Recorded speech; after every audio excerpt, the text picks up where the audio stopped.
Kaixo ikasleok, gaur ikusiko dugu kaprekarren konstantea. Kaprekarren konstantea da 6134 zenbakia. Eta prozesu batekin beti iritsiko gara konstante horretara.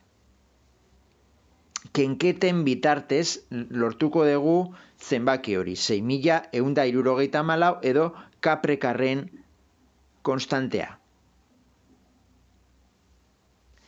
Gu egin behar duguna da, lau zifrako edozein zenbaki bat hartu nahi duguna, eta lau zifra horietatik bi gutxienez izan behar dira desberdinak.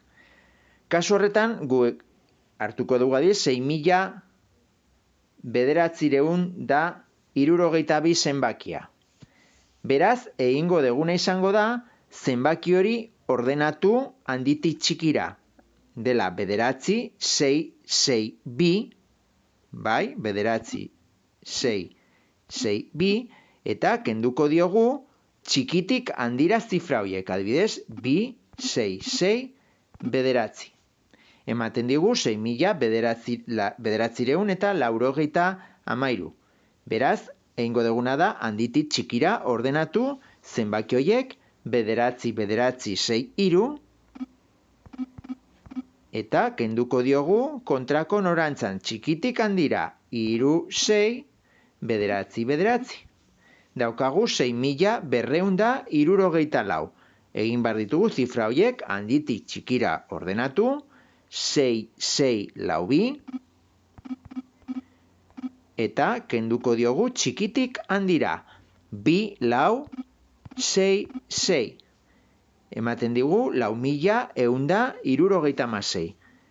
Ordenatuko ditugu handitik txikira 6,641, 6,641, eta kenduko diogu txikitik handira 1,467.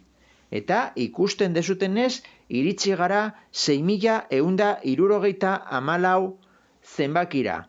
Hau da, kaprekarren konstantea. Egingo dugu beste adibidea bat. Erabili dezakezute, aukeratu dezakezute, nahi dezuten lau zifrako zenbakia.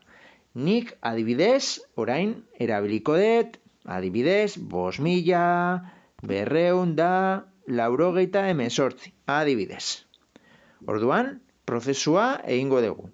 Handitik txikira, 9,852. 9,852. Honi kendu behar diogu txikitik handira 2,589. Beraz daukagu 6.273. Handitik txikira ordenatzen ditugu zifra horiek, 6,662,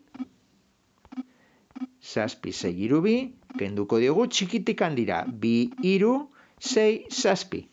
5.275.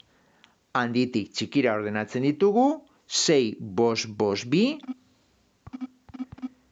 eta kenduko diogu txikitik handira zifra horiek, 2,556. 3.996. Beraz, ordenatuko ditugu handitik txikira, 9,963, eta kenduko diogu txikitik handira, 3,699. 6.274. Handitik txikira ordenatzen ditugu, 6,642, eta kenduko diogu txikitik handira, 2,666. Eta daukagu 4.176. Handitik txikira ordenatzen dugu, 6,641, eta kenduko diogu txikitik handira, 1,467. Eta ikusten dezutenez, iritsi gara kaprekarren konstantera. Beti iritsiko gara prozesu honekin kaprekarren konstantera. Hau da, 6.174 zenbakira. Eta konstante hau eta prozesua aurkitu zuen kaprekar matematikari indiarrak. Bale? Hau da, kaprekarren konstanteari buruz jakin behar dezutena.